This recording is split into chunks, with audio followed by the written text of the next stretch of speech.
Buenas tardes, mi nombre es Oscar Alejandro Castillo Mesa, soy alumno de la Universidad CNCI Virtual. Mi matrícula es AL080662 y ese es el proyecto integrador de la materia de Derecho Laboral. En esta actividad contestaré algunas preguntas realizadas por nuestros maestros en relación al módulo número 4 y quisiera empezar esta actividad definiendo qué es un sindicato. Bueno, un sindicato lo define la Ley Federal del Trabajo en su artículo 365 como una asociación de trabajadores o patrones que fue constituida para el estudio, el mejoramiento y la defensa de sus respectivos intereses, asimismo como lograr la organización de todos los trabajadores. La libertad sindical se refiere a un derecho fundamental para los trabajadores que defienden sus intereses comunes. Los sindicatos, como ya lo he mencionado, son estas organizaciones con autodeterminación y por lo tanto pueden crear sus propias normas internas dentro de los márgenes legales. La autonomía se divide en autonomía frente al Estado, frente al empresario y frente a otros sindicatos. Una cosa muy importante que debemos de saber es que para la creación de un sindicato, de forma jurídica y legal, se debe pasar un proceso de constitución y registro que esté regulado por los artículos 364 y 365 de la Ley Federal del Trabajo. Para la constitución de un sindicato es necesario que el sindicato sea conformado por 20 trabajadores en servicio activo. ¿Qué quiere decir esto? Que se encuentren empleados al momento de formar el sindicato. La constitución de este mismo sindicato debe hacerse constar por escrito en un acta de asamblea y la asamblea debe estar compuesta por los empleados que están formando el mismo sindicato. Dicha asamblea deberá dictar sus estatutos. ¿Qué significa? Que tiene que definir sus reglas internas de operación, así como asignar un nombre para el grupo y elegir una directiva, es decir, elegir el órgano mediante el cual se gobernará y administrará el sindicato. En la mesa directiva solo se podrán estar los colaboradores que pertenezcan al sindicato. Para un registro efectivo del sindicato es necesario registrarlo ante la Secretaría de Trabajo y Previsión Social o bien ante las Juntas Federales de Conciliación y Arbitraje. Ahí es necesario presentar ciertos documentos, como la copia autorizada del acta de la Asamblea Constitutiva que se realizó, la lista con el número, los nombres y los domicilios de los integrantes, además que se debe de incluir el nombre y el domicilio de los patrones, las empresas o los establecimientos en los que se presta el servicio. Una copia autorizada de los estatus que fueron establecidos y al final una copia autorizada del acta de la asamblea en la que se eligió la directiva. ¿Sí? Los trabajadores que pertenecen a un sindicato gozan de ciertos beneficios que la asociación consigue con la empresa por medio de la celebración de este tipo de contratos. Por ejemplo, el contrato colectivo de trabajo es un contrato celebrado entre el sindicato y una cantidad indefinida de patrones con el fin de que los colaboradores pertenecientes a un grupo tengan prestaciones laborales mejores que las del resto de los trabajadores que no son sindicalizados, como un incremento de salario, más vacaciones, bonos de despensa o el acceso a parques recreativos.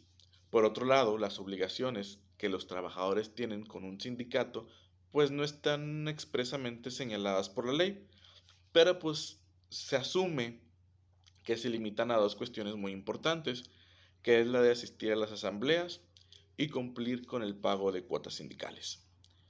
Yo, siendo trabajador del Instituto Mexicano del Seguro Social, pertenezco al Sindicato Nacional de Trabajadores del Seguro Social. Y sí, cada quincena en nuestra nómina se nos hace un rebaje de la cuota sindical y también se nos invita a participar en las diferentes actividades que tiene el sindicato. Tenemos muchas prestaciones también y nuestras obligaciones no son muy amplias, de hecho son pues no quisiera decir reducidas, pero sí son obligaciones que puedes hacer fácilmente. También nos piden aquí en la actividad los profesores que respondamos a la cuestión de qué es una huelga. Bueno, pues una huelga es una suspensión temporal del trabajo que es organizada por el sindicato, en la que los trabajadores cesan las labores para exigir sus derechos. Esta se considera como un medio de presión por parte del sindicato. ¿Para qué? Para que el patrón responda a ciertas demandas, a ciertas peticiones. Las huelgas, perdónenme, persiguen un objetivo general que se enfoca siempre en garantizar condiciones de trabajos justas de acuerdo a la situación en la que se encuentre el empleado.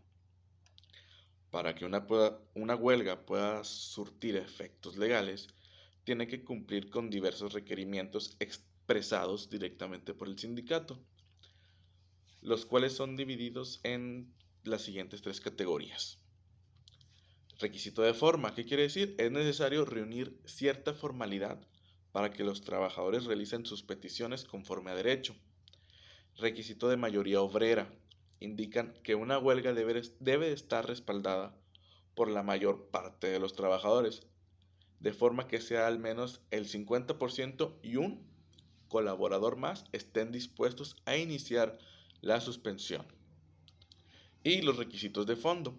La base y la motivación de una huelga deben constituir sus objetivos. Por lo tanto, ayudarán a redactar y a cumplir el requisito de fondo, que prácticamente lo entiendo es a qué se quiere llegar con esta huelga, qué es lo que se solicita o cuál es la demanda que se quiere llegar con esta huelga para que así los patrones y los trabajadores pues puedan llegar a un acuerdo. También nos piden en esta actividad que señalemos algunos trabajos especiales. Bueno, pues los trabajos especiales son aquellos que por su naturaleza necesitan de una regulación distinta, ya sea debido a su importancia, a su delicadeza o a su vulnerabilidad. Por ejemplo, uno de estos trabajos especiales son los trabajadores de buque. Son estos individuos que laboran obviamente en embarcaciones que ostentan la bandera mexicana, de tal manera que en esta categoría se incluyen al capitán y a los marineros. Por lo tanto, sus derechos son aplicables ya sea que se encuentren en el puerto o que se encuentren en alta mar. Obviamente siempre y cuando su trabajo esté relacionado con la embarcación. Otro ejemplo son los trabajadores de la aeronáutica, que son individuos cuya labor se desempeña a bordo de naves aeronáuticas que posean una matrícula mexicana, como son los aviones, las avionetas, los helicópteros, y ya sea que estos sean considerados comerciales o privados. Otros trabajos especiales son el trabajo de los deportistas profesionales.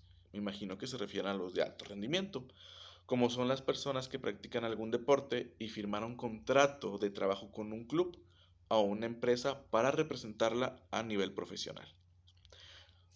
También los actores y músicos, que son personas que interpretan papeles, canciones, hacen doblajes, locución o actos de entretenimiento, ya sea en teatros, en cines, en centros nocturnos, en circos, en programas de radio, en programas de televisión. Eh, practican estos trabajadores practican en salas de grabaciones donde se transmite, puede ser fotografía o se reproduce su imagen o su voz. Los trabajadores del hogar también son trabajadores especiales.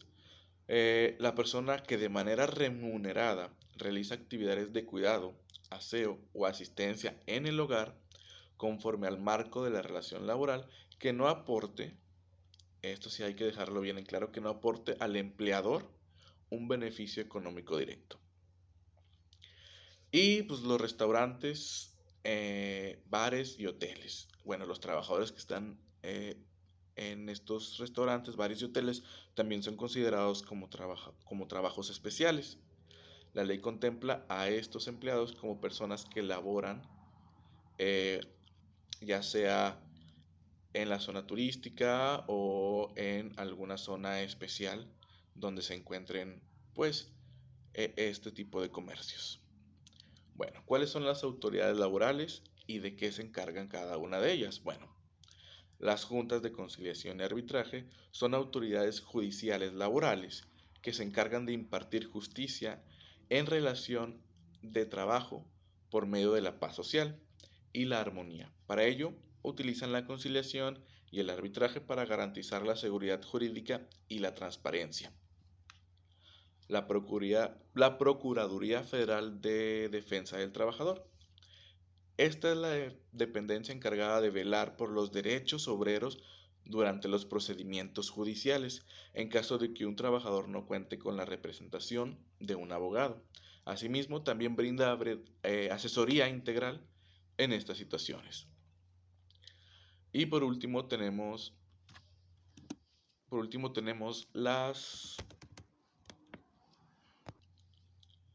tenemos la Secretaría del Trabajo y Previsión Social, que es una institución administrativa, vigilante y también sancionadora, que se encarga de diversas actividades administrativas en materia laboral, las cuales son obligaciones de la Federación a fin de fomentar los empleos, garantizar condiciones de trabajo adecuadas, velar por el cumplimiento de la normatividad laboral y, en su caso, también, pues, sancionar el incumplimiento de manera administrativa.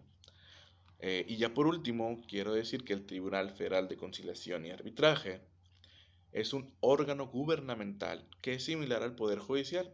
Este se encarga de administrar la justicia en distintas materias, solo que tiene el deber de impartir justicia en materia laboral con respecto a los servidores públicos.